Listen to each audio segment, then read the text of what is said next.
Well, that broke my prediction of no Sinbuster and Urbuster, but I am happy that they remade it, and also banless today. First off, our next set has been revealed, VBT09, Magical Butterfly of the Moonlight, which contains Grand Blue, Pale Moon, Dark Irregulars, and Murakumo. Which our cover cards are the obvious on screen, Harry and Night Rose. Yay! Venus Lukier, Shutterot Vampire, and Yasue. And you know what? I like the G vibe. Next, Harada and Yuga. Instead of one of your opponent's units, it's any of your opponent's units. And now to the ban list. Effective May 22nd, 2020. First on Standard, Violence Flanger and Variance Heartleg. Both banned. I see both being potential problems because of their guard restricts. And for Premium, we got Katrina. Oh, thank you, because this card can get really ridiculous. And then to card of the days from last week. First off, Lava Flow Dragon. Grade 3 Searcher and gains 5k if you have more rearguards than your opponent. Really wish these were not triple rares. And now to Premium Collection 2020, we got a bunch of Cray Elementals. First off, we got Thunder Elemental Bari Girin. Grade 3, 11k power, no marker, unfortunately. And its skill is Auto Vanguard when placed, costs Soul Blast 1, look at top 7 cards from your deck, reveal 2 units that are vanilla, and add them to your hand. Alright, that's pretty good. Second skill, Act Vanguard. If you have 4 or more rearguards that are vanilla, costs Counterblast 1, stride a Storm Element Cyclone on your Vanguard from face up in your G zone. And why face up? Because the next few cards will say something about that. Cloud Elemental Moaku.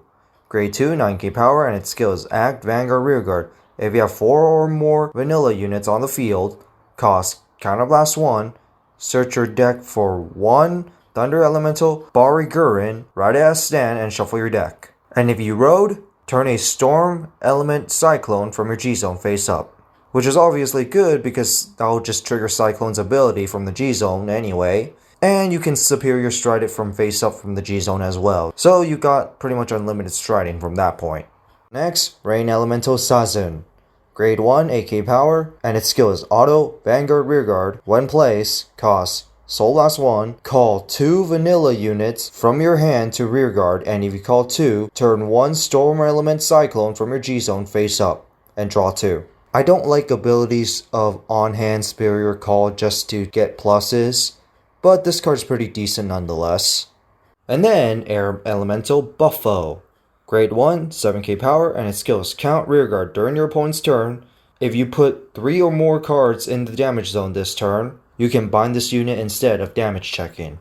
So this card literally just decreases the damage, and has no vanilla rearguard restriction. But I don't really see this being played for any deck but Cyclone. And then we got an order card, Tempest Sphere. It's a grade 1, normal order, and its skill is costs, Counterblast 1, turn a card from your G-Zone face up, look at top 7 cards of your deck, reveal 2 vanilla units and add them to your hand. So basically what Biragirin can do, except on turn 1. Pretty good! And now to stream reveals, our first card is from Premium Collection 2020, Sterling Witch Momo. Generic stride stats and stride costs, and its skill is Auto Vanguard once per turn. When this card attacks, costs Counterblast 1, turn a face down card from your G-Zone face up, discard up to 3 cards from your hand, and for each discarded, 3 of your front row units get plus 10k power. And if you discarded 3, at the end of the battle, stand this unit and drive -2.